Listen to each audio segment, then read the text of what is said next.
Au cœur de la foi chrétienne se trouve une affirmation incroyable. Jésus-Christ est ressuscité des morts. Pour certains, cette idée est centrale à leur foi. Pour d'autres, cela semble impossible. Après tout, les morts ne reviennent pas à la vie, n'est-ce pas? Mais une question mérite d'être posée. Que disent l'histoire et les témoignages sur cet événement?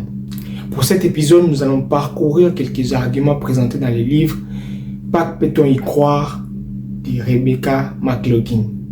Redécouvrons Pâques.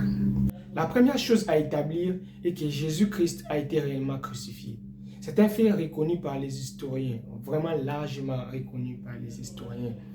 Ceci est rapporté par les évangiles et aussi des sources non chrétiennes. Par exemple, l'historien romain Tacite parle de l'exécution de Jésus sous le régime du gouverneur romain Ponce Pilate.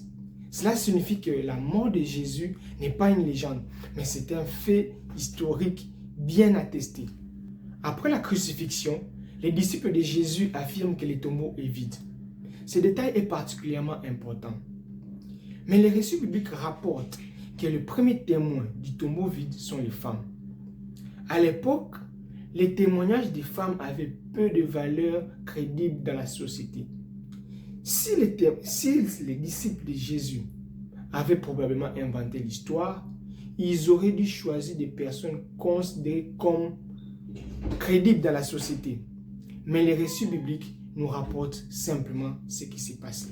Dans la première épître aux Corinthiens, Paul de Tarse mentionne plus de 500 témoins.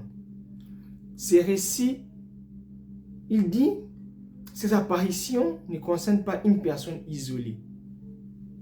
Plusieurs groupes de personnes à des moments différents. C'est un élément difficile à expliquer si la résurrection n'a pas eu lieu. Avant la crucifixion, les disciples de Jésus sont effrayés. Ils prennent fuite lorsque Jésus est arrêté. Des semaines plus tard, ces mêmes hommes proclament publiquement que Jésus est vivant. Ils sont prêts à souffrir, voire même mourir pour ces messages. Comme souligne Rebecca McLaughlin dans son livre,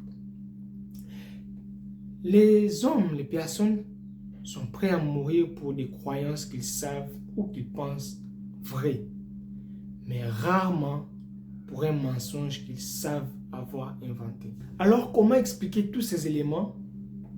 Crucifixion historique, tombeau vide, transformation radicale des témoins, nombreux témoignages.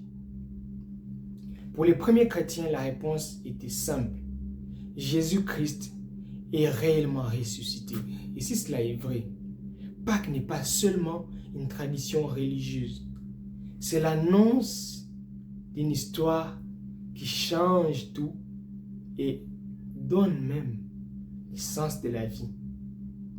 Les amis, dans les prochains épisodes de Redécouvrir Pâques, nous allons voir pourquoi Pâques change tout. Pas seulement pour les premiers chrétiens, pour nous aussi. Les amis, les bonnes choses sur vous et de Redécouvrons Pâques.